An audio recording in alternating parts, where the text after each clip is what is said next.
ఇప్పుడు నీకు 10 ఏళ్ళు వచ్చాయి కాబట్టి మనం కొన్ని స్మాల్ రూల్స్ ఫాలో అవ్వాలి. ఎలాంటి రూల్స్ అమ్మా?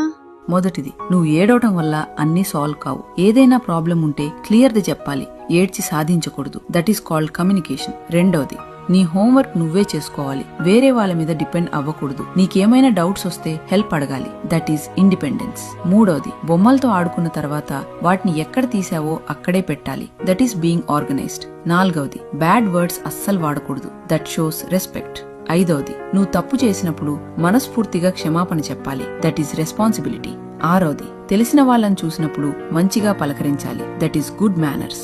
ఏడవది, ఇంటి పనుల్లో అమ్మా నాన్నలకు ఇష్టంగా హెల్ప్ చేయాలి. That is sharing. ఎనిమిదవది, నీకు ఏదైనా అర్థం కాకపోయినా లేదా డౌట్ వచ్చినా మౌనంగా ఉండకుండా వెంటనే అడిగి తెలుసుకోవాలి. That is honesty. తొమ్మిదవది, కారణం లేకుండా కోప్పడ్డం, చిరాకు పడ్డం చెయ్యకూడదు. నీ ఎమోషన్స్ ని కంట్రోల్లో ఉంచుకోవాలి. పదవది, ప్రతిరోజు కొత్తగా ఏదైనా నేర్చుకోవడానికి ప్రయత్నించాలి. That is growth. సరే అమ్మా, నాకు అర్థమైంది.